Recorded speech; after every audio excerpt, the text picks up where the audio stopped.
좋아요, 구독. 안녕하십니까.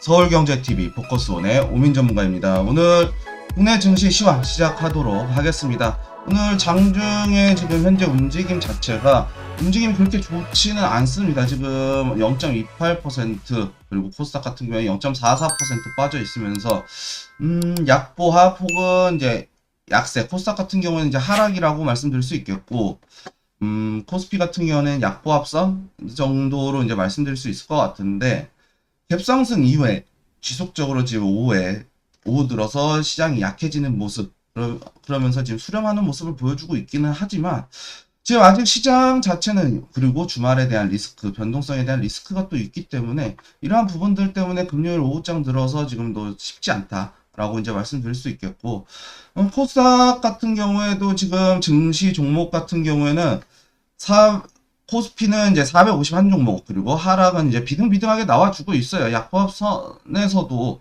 상당히 이제 좀 비등비등하게 만들어지고 있고, 코스닥 같은 경우에도 이제 상승, 하락 비슷하게 이제 만들어지고 있거든요. 그러면서 전반적으로 이제 움직임 자체는 나쁘지 않은 수준이다라고, 이제 종목 수는 나쁘지는 않지만 지금 전반적으로 지수의 흐름이 좋지 못하다. 앞에 오전에 상승한 종목들이 그냥 일부 조금 하락하면서 지수의 하락을 좀 만들어낸 이런 시장이다라고 이제 말씀드릴 수 있겠고요. 국내 증시 주도 섹터들을 한번 살펴보시게 되면은, 오늘은 이제 메타버스 관련된 종목들이 강해요. 메타버스도 어떻게 보면 AI하고도 연결이 돼 있는 종목들이기 때문에 이 부분들이 좀 강하게 나와줬고, 오전에는 이제 화장품, 반도체, 장비, 그리고 중국 기업, 중국이 이게 경기 부양책을 지속해서 내놓고 있죠. 계속해서 내놓고 있는 거에 대한 그 효과에 대한 기대감으로 이제 오전에 강하게 나왔는데, 오히려 지금 뭐 오후에는 식량과 곡물, 웹툰 전혀 상관이 없는 약간의 일시적인 일회성의 이슈를 타고 움직이는 종목들이 상승이 반등이 나와주고 있다라고 보여지거든요. 지금 아직까지는 테마주의 순환매 장세가 여전하다. 하지만 일단은 반도체가 어떻게 보면은 주도 섹터, 우리나라 산업을 주도하는 산업이니만큼 이 종목들이 반도체와 관련된 부분, AI와 구리 전선과 관련돼서 여러 시너지를 낼 수 있거든요.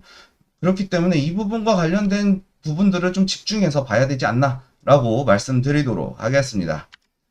다음 보시게 되면은요, 국내 증시 주요 이슈들을 한번 살펴보실 텐데, 중국 경기 부양책을 기대하면서 화장품 섹터가 상승했다라는 부분, 그리고 밸류업지수 편입 종목이 또 금세 바뀐다. 연내 얼마 남지 않았거든요. 이제 석 달 남았는데 이 편입 종목을 또 바꾸겠다고 합니다. 어떠한 이슈들이 있는지 한번 살펴보도록 하겠습니다.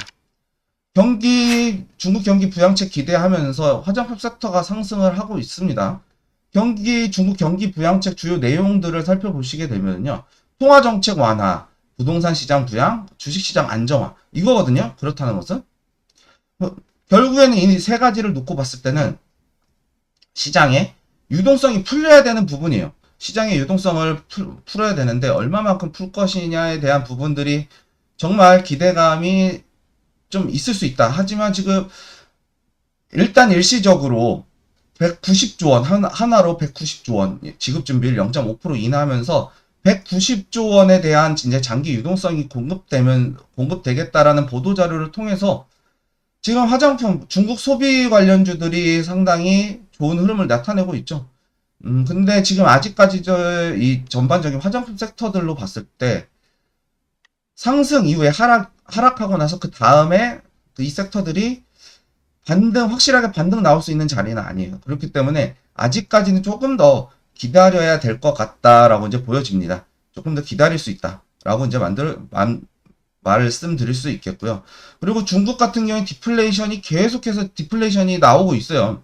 디플레이션 탈출을 해야 되는데 여전히 디플레이션 상황에 놓여져 있는 이 중국의 경기, 어떻게 살아날 수 있을지에 대한 부분, 돈을 얼마만큼 푸는지, 기준금리 얼마만큼 인하하는지에 대한 부분을 우리가 좀 집중해서 살펴보시게 된다면은 얼마든지 중국과 관련된 중국 소비 관련재들, 이러한 부분들을 공략할 수 있겠죠. 이러한 부분들은 이제 공략할 수 있다라고 말씀드리도록 하겠습니다. 하지만 아직까지는 중국 기대감으로 상승하는 것이니만큼 조금 신중하게 투자를 진행해야 될 것 같다라는 부분까지 추가적으로 말씀드리도록 하겠습니다.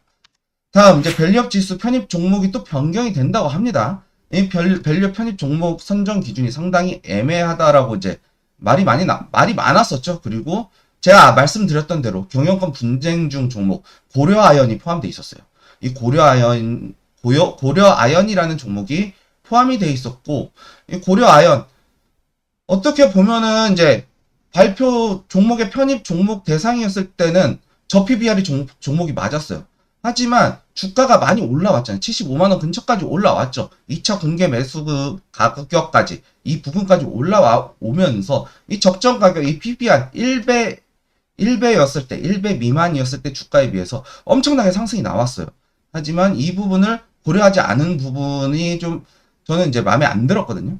그리고 저는 오히려 금융주를 좀 뺀 거는 좀 나을 수 있었다. 하지만 이제 밸류업에 이제 꾸준히 참여하는 금융주들을 이제 종목을 제외했다라는 부분에 있어서는 조금 의외였다라고 이제 말씀드릴 수 있겠고, 그리고 그동안 이제 저 PBR주 1배 미만의 저 PBR주를 엄청나게 홍보를 했었잖아요.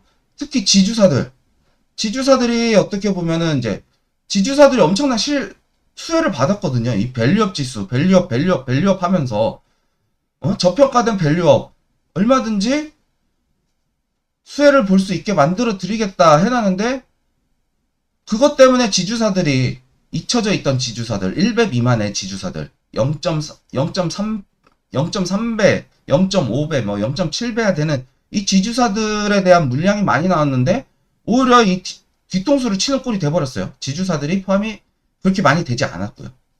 오히려 반도체, 2차전지 쪽에 좀 집중이 돼 있었거든요. 그럼에도 불구하고 2차전지 같은 종목들은 어쨌든 지금 바닥에서 다져주는 흐름이 나와주고 있지만 이 바닥권에서 탈출을 못하는 종목들도 있어요. 이 바닥에서 탈출을 못하는 종목들까지 역배열이 확산되고 있는 추가적인 하락이 예상되는 종목들까지 포함을 시켜놨거든요. 이게 과연 어떻게 보면 밸류업이 될 수 있을까라는 거죠. 그리고 이슈들, 특히 이제 고 PBR 같은 경우에 보시게 되면은 PBR 5배 이상을 좀 맞춰놨거든요. 그래도 저 PBR주, 그 적정 PBR 수준의 종목들은 좀 넣어놨어요. 근데 저는 이제 어떻게 보면은 한미반도체, HPSP, 이스페타시스, 파크시스템즈, LI넥선, 하나 에어로스페이스 말고도 이제 종목들이 되게 많았었거든요. 몇 가지 종목들이 더 있었는데 시간적인 관계상 어떻게 다 이제 나열해 볼 수는 없었고, 실시간으로 PBR 얼마든지 계산할 수 있거든요.